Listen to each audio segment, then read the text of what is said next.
जय महाराष्ट्र मित्रांनो, श्री स्वामी समर्थ. सर्वांना माझा नमस्कार. आय होप तुम्ही मजेत असणार आणि मी पण मजेत आहो. तर मित्रांनो, आज मी खरंच पुरा दिवस माझा आज म्हणजे बेकार गेला किंवा वाईट गेला तर हे बोलू शकत नाही. पण मला आज मी नाईट ड्युटी करून आलो मित्रांनो आणि दिवसभर मला झोप लागली नाही, कारण की या पत्राच्या रूम मध्ये आणि या फॅनची हवा आणि दिवसभर गरम झालं मित्रांनो. एवढी गरमी खूपच जास्त. तर खरंच मी दिवसभर जगू शकलो नाही. नाईट ड्युटी केली, पण बघा माझ्या डोळे तुम्हाला दिसत असेल. मी रातभर ड्युटी केली, पण आज पण नाईट आहे आणि दिवसभर झोपू शकलो नाही, कारण की हा आजचा ऊन आहे. खूप जास्त एवढी गरमी मित्रांनो. परत झोपू शकलो नाही, कारण की एवढं गरम ऊन आहे. खूपच जास्त तापमान वाढलेलं आहे मित्रांनो आणि एवढं गरमी वाटते होती मुंबईमध्ये. खरंच असं वाटत नव्हतं. सकाळी 7 वाजता गरमी होतं मित्रांनो, भयंकर असं खूप घाम जातं. तर मित्रांनो बघा, हेच सांगायचं होतं मला तुम्हाला आज. खरंच एवढी गरमी आपल्या मुंबईमध्ये पडलेली आहे आणि हेच नाही तर कुठे कुठे पाण्याची टंचाई झालेली, पिण्याची पाणी मिळत नाही कुणाला. एवढे आजचे दिवस आज बेकार येत आहे. कुठे कुठे मुंबईमध्ये पण पाणी पण पूर्ण कुणाला मिळत नाही आहे. असं मी माझ्या मित्राकडे गेलो तर मित्र सांगितलं मला मुंबईमध्ये पाणी पण सुद्धा कमी वापरा, कारण की पाणी पण मिळत नाही. मित्रांनो, तुम्ही पण तुमच्याकडे पाणी थोडं जपून वापरा मित्रांनो, कारण की खरंच पाण्याची टंचाई पण कमी होत चाललेली आहे. त्याच्यामुळे आपल्या टंचाई वाढत चाललेली आहे. कारण की मुंबईमध्ये पण कुठं पाणी मिळत नाही कुणाला, अशी गोष्ट झालेली आहे मित्रांनो. तर म्हणजे पूर्ण पाणी मिळत नाही, म्हणजे थोडं कमी येतो असं बोलतो. तर मित्रांनो, मला हे सांगायचं खरंच एवढी ऊन वाढलेली खूपच जास्त प्रमाण झालं. पाऊस वरता पडत नाहीये. सरस काय होईल काय माहिती नाही. आणि या उन्हाचं प्रमाण कंटाळले. शेतकरी वाट बघत आहे पावसाची की शेतकऱ्यासाठी. गावाकडे सगळ्या शेतकऱ्यांना आपले बियाणं आणून ठेवलेले आहे आणि शेतकऱ्यांची परिस्थिती पण त्याला टेन्शन आलेलं आहे. आपला पाऊस नाही आला तर कसं होणार. आपल्या सगळ्यांना आपल्या सोयीची सगळ्यांना टेन्शन येतं मित्रांनो. आज शेतकरीवाल्याला पण वाटतोय की माझ्या पाऊस येत नाही आणि माझ्या शेतीचं कसं होणार आणि कसं चालणार, काय चालणार, टेन्शन येतं मित्रांनो. खरंच शेतकऱ्यावाल्याचं पण जीवन खूप बिकट आहे मित्रांनो. आणि मी दिवसभर घरामध्ये राहून मलाच वाटतंय खरंच आज मीच दिवसभर कंटाळला. उन्हाचा गरमीने दिवसभर झोपलो नाही मित्रांनो. एवढी गरमी वाढली खूपच जास्त.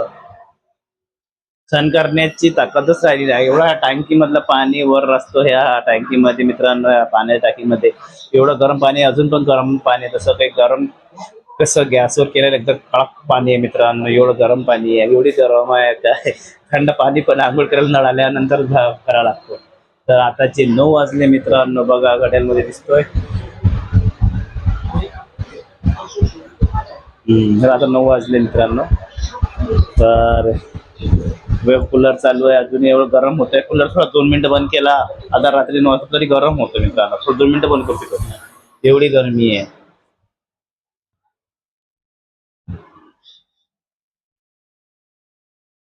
अरे मी दिवसभर झोपलो नाही. मला एवढा आणि दिवसभर मी जेवण सुद्धा बनवलं नाही मित्रांनो. आज ह्या गरमीमुळे जेवण मनाची इच्छा नाही केली ना, झोप पूर्ण झाली नाही, कशामध्ये मन लागलं नाही मित्रांनो माझं. कारण की झोप पूर्ण झाली नाही तर मन कसं लागणार आहे. आणि जेवलो पण चहा बनवला, टोस्ट खाल्लेली, त्याच्यावर आहे पुरं दिवसभर. कारण की झोप नाही पूर्ण आलं तर कशामध्ये मन सुद्धा लागत नाही म्हटलं कामाला. आणि जे एवढं रात्रीचे भांडे वगैरे पडलेले ते मी धुवून काढले मित्रांनो. बघा माझं. आणि आता थोडं दाखवतो तुम्हाला. हे भांडे वगैरे होते मित्रांनो मी धुवून काढलेले. आणि आता थोडीशी खिचडी वगैरे लावलेली आणि हे सगळं साफसफाई सुद्धा आता केली. संध्याकाळी जेव्हा संध्याकाळ झाली, थोडं थंड वातावरण झालं, तेव्हा मी साफसफाई वगैरे रूमची केलेली थोडी. आणि आता थोडा टी व्ही बघत आहे. मित्रांनो खरंच मी सांगा, आता हा पाऊस पडून नाही आलेला. आज 20 तारीख येऊन गेलेली आणि ह्या 20 तारखेला अजून पाऊस नाही. मागच्या वर्षी पाऊस पेरणी वगैरे झालेल्या होत्या मित्रांनो यावेळेस. आणि यावेळेस पेरणी सुद्धा काहीच नाही मित्रांनो. पाऊस पडत शेतकऱ्याची अशी वाट बघत आहे मित्रांनो, अशी वाट बघत आहे. तर शेतकऱ्याचं जीवन पण खूप बेकार आहे आणि त्या पिकाला पण भाव नाही मित्रांनो. खरंच शेतकऱ्याचं जीवनच खूप वाईट आहे. आपण बोलतो पण शेतकऱ्याला एवढी मेहनत करावं लागतं मित्रांनो, एवढी मेहनत करावं लागतो त्यांनाच माहिती असतो मित्रांनो.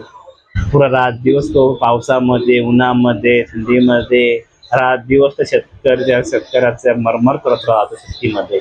आणि एवढे कष्ट करून सुद्धा त्याचं असं शेतीच्या बियाला भाव मिळाला नाही, धान्याला भाव मिळाला नाही, त्याच्या मालाला, तर काय म्हटलं मित्रांनो, गरिबानं कुठं जगावं आणि त्याच्या पुढचं लग्न कसं होणार.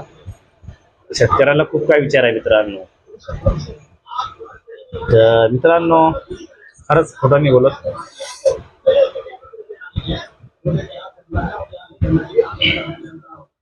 पण मला हे समजत नाही पाऊस का येत नाही, काय नाही समजून नाही आलं. एवढ्या वेळ दिवस झालेले आणि आता पावसाचे दिवस येत राहिलेले एवढे, आणि पाऊस कधी येणार मित्रांनो मला सांगा. माझे व्हिडिओ कशी वाटतात ते सांगा. माझ्या व्हिडिओला सबस्क्राईब करा, लाईक करा आणि शेअर करा. आणि खरंच मला हेच बोलायचं आहे फक्त, खरंच एवढं आजच्या दिवसात सारखं गरमी दिवसभरात दरवाजा सुद्धा लावशील एवढं गरम होतं मित्रांनो. झोपलं नाही माझे डोळे बघा, डोळ्याला अजून येत मांजोडी आली मित्रांनो बघा, अजून बसलेली होती, अजून जास्त, अजून आज अजून हे झालेलं थोडा दुखतोय, ते अजून वाढत चाललेली. आणि आता औषध गोळ्या घेतल्या सुद्धा तर कमी होऊन नाही आलेली मित्रांनो. तर माझ्या त्या गरमीचा साठी आणि शेतकऱ्यांसाठी जी वाट बघत आहे मित्रांनो, ते स्वामी समर्थ महाराज लवकर पाऊस पडू दे. आणि मित्रांनो आपल्या आराधना करा, आपल्या देवाला लवकर पाऊस पडू आणि शेतकऱ्याला आपली सुटका मिळू दे. कारण की पाऊस लवकर पडला तर आपल्याला पण थंड वातावरण मिळेल आणि चांगलं वाटेल आणि शांती एकदम मनाला संतुष्ट होऊन जाईल मित्रांनो. तर मित्रांनो माझा व्हिडिओ कसं वाटतंय ते नक्की सांगा. माझी लाईक करा, शेअर करा. पुन्हा भेटू नेक्स्ट व्हिडिओला. तोपर्यंत बाय बाय.